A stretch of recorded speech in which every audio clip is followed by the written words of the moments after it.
Hello दोस्तों, good morning. आइए दोस्तों, आज हम क्या करते हैं, ट्रिग्नोमेट्रिक के कुछ बेसिक कंसेप्ट को सीखते हैं। क्योंकि क्लास में पढ़ाते हैं तो बहुत लड़कों को नहीं समझ में आता है। ठीक है, तो आइए देखते हैं। ठीक, तो पहले हम देख रहे हैं क्या है आपका, यहाँ पे एक क्या है, त्रिभुज बनाया गया है। क्या त्रिभुज बनाया गया है, जिसे हम क्या कहते हैं, समकोण त्रिभुज के नाम से जानते हैं। राइट एंगल ट्रायंगल बोला जाता है इसे। क्या बोला जाता है? राइट एंगल ट्रायंगल बोला जाता है। तो आप जानते हो कोई त्रिभुज अगर समकोण त्रिभुज होता है तो उसमें तीन चीज़ें होती हैं। क्या होता है? तीन भुजाएं होती हैं, जिनमें एक को हम हाइपोटेनस कहते हैं, यानी कर्ण बोला जाता है। दूसरा आपका क्या, परपेंडिकुलर होता है, जिसे आप लंब बोलते हो हिंदी में। एक बेस होता है, जिसे आप क्या कहते हो, आधार बोलते हो। ठीक है, अच्छा। लेकिन क्वेश्चन ये उठता है कि सर ये कर्ण क्या होता है? इसको कर्ण कहोगे, भुजा AC जो है कर्ण है, यानी हाइपोटेनस। तो कर्ण होता क्या है? तो आज से याद रखिएगा, 90 डिग्री के सामने की भुजा को हम क्या कहेंगे? कर्ण कहेंगे। 90 डिग्री के सामने की भुजा को क्या कहा जाएगा बाबू? कर्ण कहा जाएगा। ठीक है, अच्छा। आप देख रहे हो कोण हमने यहाँ पे बनाया है, तो कोण के सामने की भुजा को क्या कहेंगे? लंब कहेंगे। कोण के सामने भुजा क्या कहेंगे? लंब कहेंगे। इसका मतलब हमने क्या चीज़ें क्या गलत लिखा है। अच्छा, इसको अगर सही करना चाहते हो तो आप इधर आप एंगल बना दो। अब देखो, कोण के सामने ही तो लंब होगा। बात समझ में? कोण के सम्मुख भुजा को हम क्या कहते हैं? लंब कहते हैं। यानी यहाँ पे AB क्या है आपका? लंब है। अच्छा, अगर यही एंगल हम यहाँ पे लिख देते हैं तो BC क्या हो जाता है आपका? लंब हो जाता है। बात भी समझ में आ रही है? अच्छा, और एक बात समझिएगा, अगर बाबू हम ऐसे त्रिभुज बना दें, मान लो ऐसे बना दें और ये लंब हो, तो इसके सामने भुजा ये क्या बोलेगी? कर्ण बोली जाएगी। ठीक, और एंगल हम यहाँ पे थीटा कर दें तो इसके सामने का ये भुजा जो बनेगी आपकी क्या बोली जाएगी? लंब बोली जाएगी। और जो बची हुई एक भुजा होगी ये क्या बोली जाएगी? आधार बोली जाएगी। ठीक, ये बात तो आप समझ गए होंगे। चलिए, अब हम समझेंगे किसी भी समकोण त्रिभुज में, ठीक है, एक पाइथागोरस थ्योरम आती है। क्या? एक पाइथागोरस थ्योरम आती है। क्या होती है पाइथागोरस थ्योरम? क्या होती है? कर्ण का जो वर्ग होता है, क्या, कर्ण का वर्ग जो होता है, आधार के वर्ग धन लंब के वर्ग के क्या होती है? बराबर होती है। कर्ण का वर्ग हाइपोटेनस का वर्ग जो होता है, आधार के वर्ग, आधार मतलब जो बेस होता है उसका वर्ग प्लस लंब के वर्ग के क्या होता है? बराबर होता है। किसी को 60 भाषा में कभी कभी लोग ऐसे लिख देते हैं, K का स्क्वायर बराबर एक मतलब आधार का वर्ग प्लस लंब का वर्ग। अगर मैं इसको कर्ण को हाइपोटेनस कर्ण को K से रिप्रेजेंट कर दें और परपेंडिकुलर को L से, लंब होता है ना, लंब से दर्शा दें, इसको हम A से दर्शाएं, जो K का वर्ग होगा A का वर्ग प्लस L के वर्ग के क्या होगा? योगफल के बराबर होगा। ठीक, अब इससे हम तीन चीज़ें निकाल सकते हैं। अगर हम चाहें तो आराम से निकाल सकते हैं। जैसे हमें K निकालना है तो अंडर रूट में क्या हो जाएगा? A स्क्वायर प्लस लंब स्क्वायर हो जाएगा।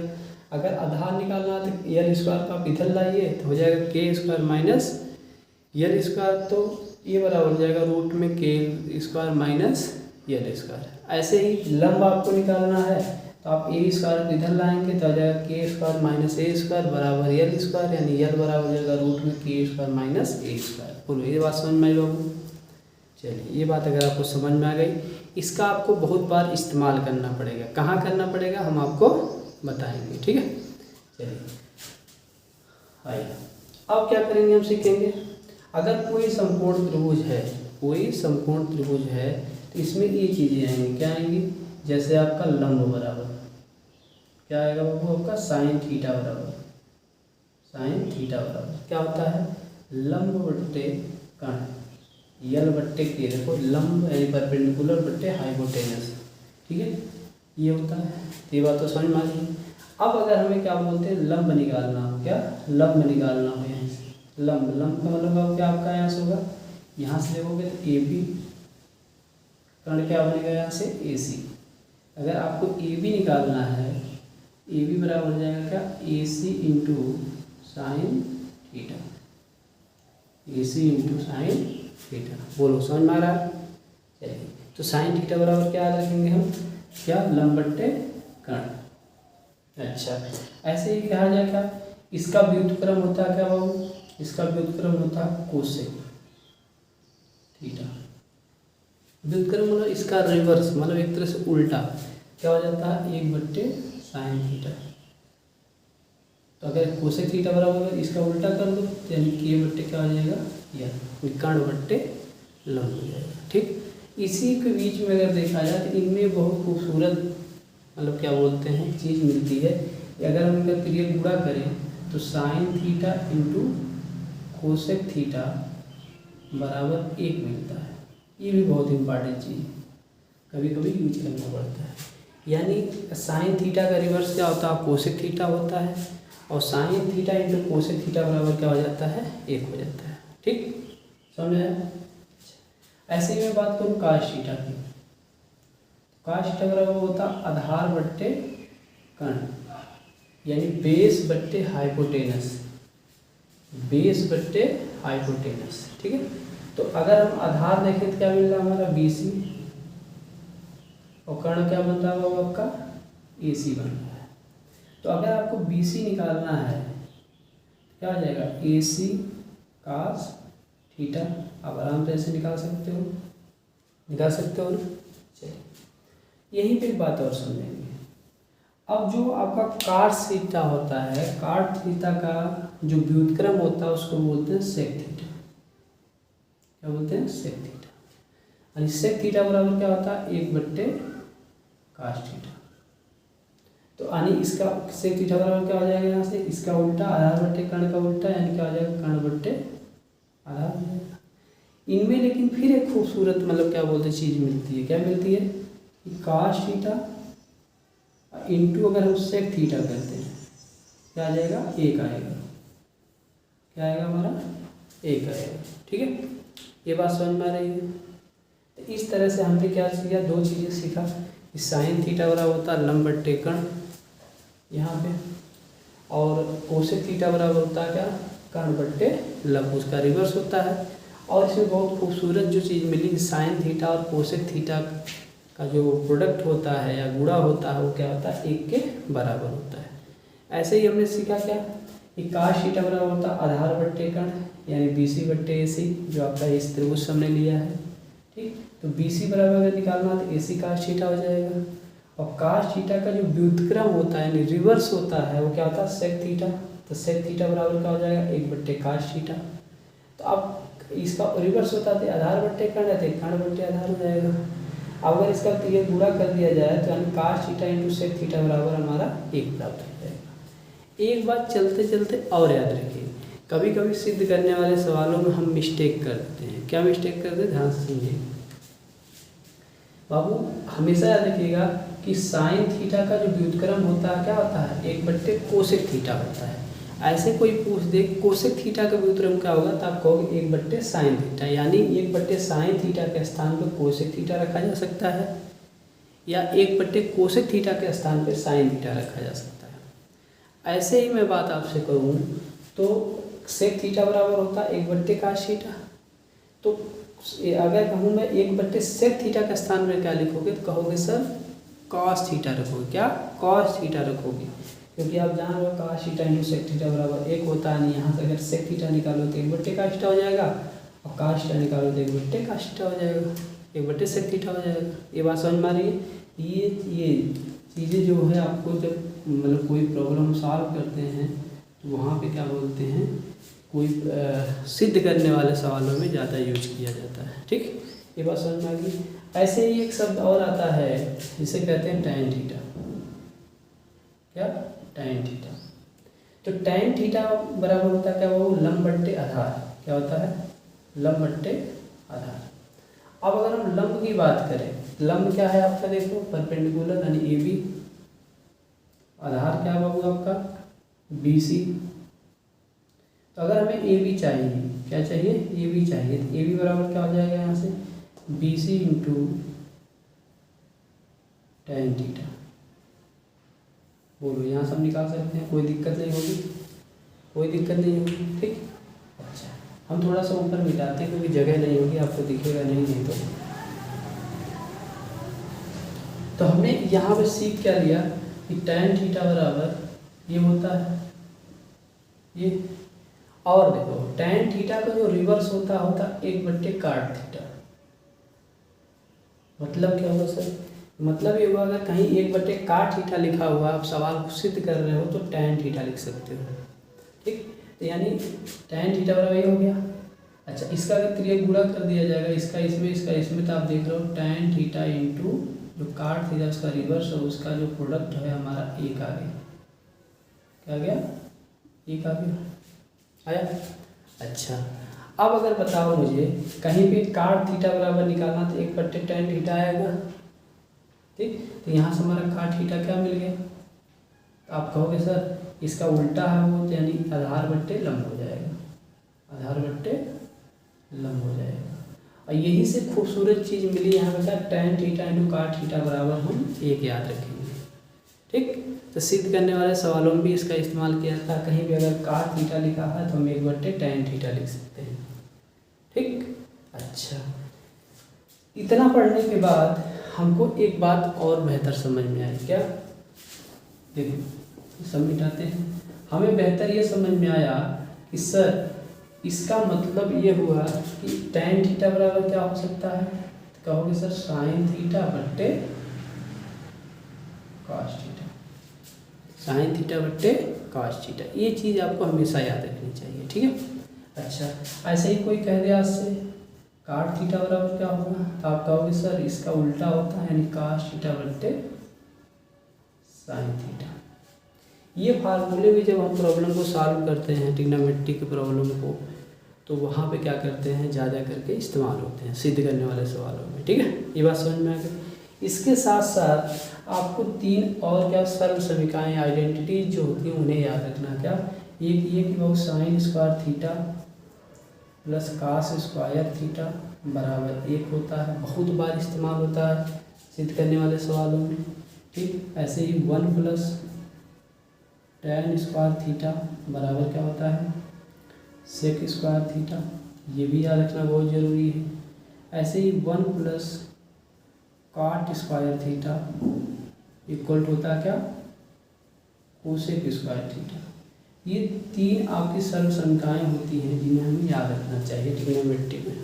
ठीक, अगर हम चाहें तो इन तीनों फार्मूलों से 3 और फार्मूले बना दें। जैसे अगर मान लो sine square theta cos square theta ये पता है, cos थीटा का मान निकालना, तो ये साइन स्क्वायर थीटा इधर लाइए तो 1 माइनस साइन स्क्वायर थीटा हो जाएगा, और cos थीटा बराबर क्या हो जाएगा, रूट में 1 माइनस साइन स्क्वायर थीटा।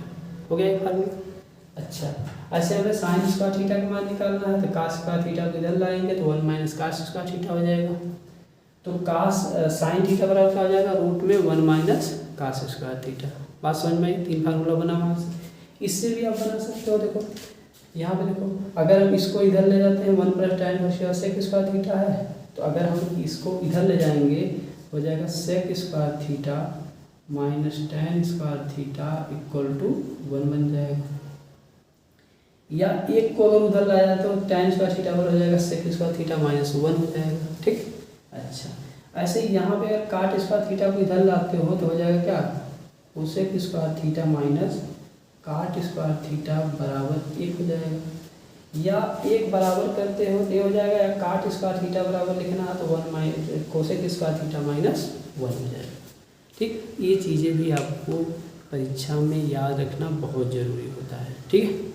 अच्छा, तो ये बातें समझ में आ गई होंगी आपको साथ। इसके साथ साथ अब हम क्या करते हैं, यहाँ पे ये बातें समझ में आ गई आपको।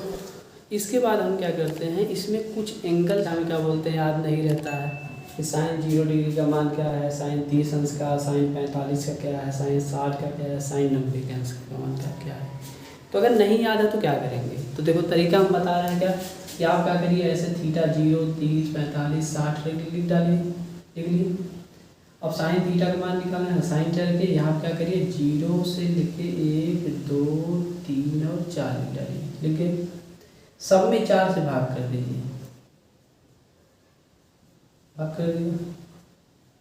ठीक, अब लिखिए सबका वर्गमूल निकालिए,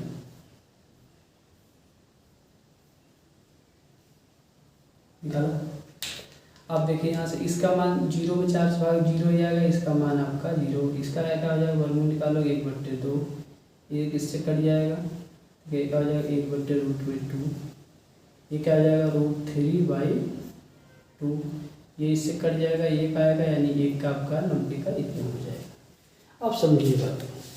अब अगर मान लो परीक्षा में आपका भुला गए हो तो आपको कुछ बताना है साइन 60 है इसका मान, तो साइन यानी का थीटा का स्थान में 60 डिग्री तो साइन 60 हो जाएगा, इसका मान कितना होता है √3/2। ऐसे साइन 90 अंश का मान क्या होता है 1 होता है, साइन 45 का मान कितना होता है 1/√2, साइन 30 अंश का क्या होता है 1/2 होता है, साइन 0 का मान क्या होता है 0 होता है। ठीक, ऐसे ही बाबू अगर मान लीजिए आपको काश थीटा की वैल्यू निकालनी है, यानी क्या काश 0 का मान, काश 30 का मान, काश 45 का मान, काश 60 का मान, काश 90 का। अब देखो क्या करिए, आप पहले क्या किए 0 से लेकर 4 तक गए थे, अब 4 से लेके क्या करिए आप मतलब उसका रिवर्स लिख डालिए, देखो 0 तक लिखिए और फिर सब में 4 से भाग कर दीजिए, कर दिए, फिर इसका वर्गमूल निकाल डालिए, निकाल लिए। अब देखो ये काट दोगे, एक आएगा, ये काटोगे यहाँ 1/2 आएगा। अब इसका आप निकालोगे तो क्या आ जाएगा 1, यहाँ क्या आ जाएगा √3/2, यहाँ क्या आ जाएगा 1/2, यहाँ क्या है 1/2, यहाँ पे 0।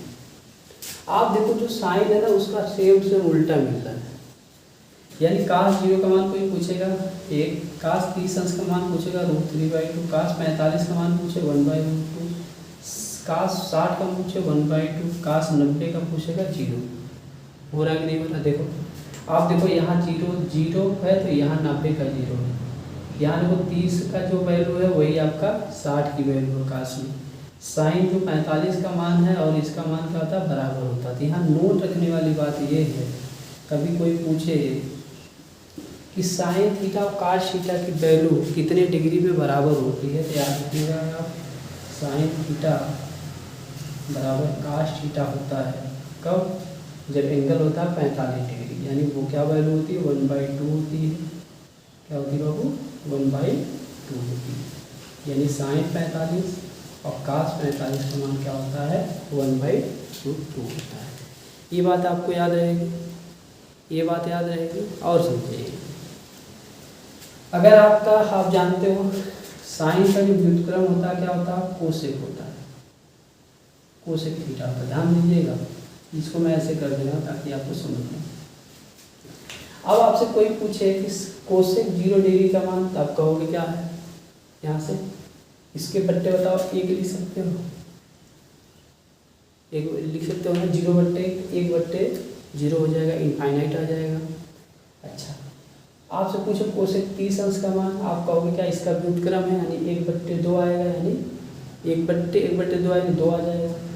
कोसेक 45 डिग्री का मान क्या आ जाएगा √2 आ जाएगा, ये उलट जाएगा ना। ऐसे कोसेक 60 अंश का मान क्या 2/√2 आ जाएगा। कोसेक 90 अंश का मान पूछेगा तो कोई 1 आएगा। मतलब साइन थीटा कोसेक थीटा का मान 90 डिग्री पे क्या होगा बराबर होगा, क्या होगा 90 डिग्री पे क्या होगा बराबर होगा। बात मेरी समझ में आ रही है। चलिए ऐसे ही आप जानते हो कि सेक का जो व्युत्क्रम होता है, कोसेक का जो व्युत्क्रम होता है क्या होता है सेक थीटा होता है। इसको भी ऐसे कर रहे हैं ताकि आपको कन्फ्यूजन ना रहे। अब समझिएगा, अगर कोई आपसे पूछे कि जैसे आपको काश थीटा बराबर 0 डिग्री का मान आपका 1 होता है, सेक का कितना होगा, कहोगे 1 ही होता है। यानी काश थीटा बराबर सेक थीटा होता है कब, जब आपका 0 डिग्री का कोण बनता है। ऐसे ही काश जो 30 डिग्री का मान है आपका √3/2 है, तो आपका सेक का क्या हो जाएगा 2/√3 हो जाएगा। ऐसे ही सेक 45 काश के 45 का मान देखो 1/√2 है, तो सेक 45 का मान क्या हो जाएगा √2 हो जाएगा। आप देख रहे हो काश 60 का मान आप देख रहे हो यहाँ निकालो 1/2 है, तो सेक आपका 60 का मान क्या हो जाएगा 2 हो जाएगा। ऐसे ही काश 90 का मान आपका 0 है, तो सेक 90 का मान क्या आ जाएगा 1/0 आ जाएगा, यानी इनफाइनाइट आ जाएगा। यहाँ तक तो बात आपको समझ में आ गई होगी बाबू। ठीक, चलिए अब हम क्या करते हैं, इसको मिटाते हैं, फिर थोड़ी सी और बातें बताते हैं। तो ये नोट चीज़ें याद रखिएगा। ऐसे ही आपसे कोई पूछ दे, चलो इसको मिटा देते हैं। ऐसे कोई आपसे पूछ दे कि tan, यहाँ पे थीटा में लिखूँ, अब ये सब लिखा ही है, तो tan 0 डिग्री का मान क्या होगा, 30 का क्या होगा, tan 45, tan 60, tan 90 का क्या होगा। देखो क्या करेंगे इसके लिए क्या करना है आपको है, फिर वही करना है। यहाँ क्या करिए, 0 लिखना है, 1 लिखना है, जैसे आप साइन वाले में 2 लिखा था, 3 लिखा, 4 लिखा। अब क्या करना है, देखो अब ये इधर से उल्टा लिखना शुरू करो। देखो 4 लिखा, फिर 3 लिखा, फिर क्या लिखा, 2 लिखा, फिर क्या किया, 1 लिखा, फिर क्या किया, 0 कर दिया। अब आप इसको आरोप कर लो, अलग पेन से मैं कर रहा हूँ, ध्यान देना, ताकि आपको कन्फ्यूजन ना हो। क्या अब बताओ इसकी वैल्यू क्या आएगी, कहोगे सर 0 आएगी। इसकी क्या आएगी, 1/√3 आएगी। इसकी क्या आएगी, 1 आएगी क्योंकि ये कट जाएगा। इसकी वैल्यू क्या आ जाएगी, √3। इसकी वैल्यू क्या आएगी, और इनफाइनाइट आ जाएगी। आएगी। तो आज से कोई पूछे कि tan 0 डिग्री का मान क्या होता है, क्या कहोगे, 0। tan 30 अंश का मान कितना होता है, 1/√3 है, ठीक है। tan 45 का मान पूछे कोई 1, tan 60 का मान पूछे कोई का √3, tan 90 का मान पूछे कोई, क्या कहोगे, इनफाइनाइट कहोगे। क्या कहोगे, इनफाइनाइट कहोगे। अब सुनिएगा, इसी का व्युत्क्रम tan का क्या होता है, cot थीटा। इसको मैं ऐसे कर देता हूँ।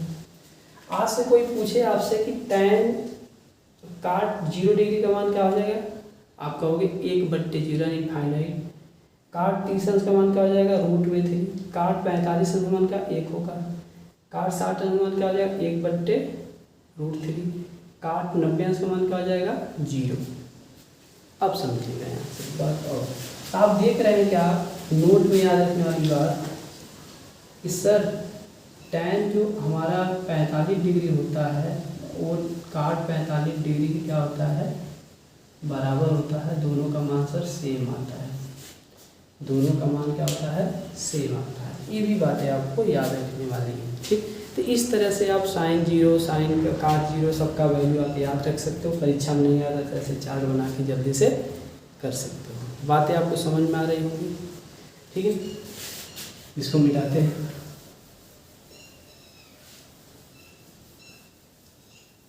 ये बात समझ में आई है, ठीक। तो अगर आपको मेरी बातें समझ में आ रही है तो आज के लिए इतना ही। आप बढ़िया से पढ़िए।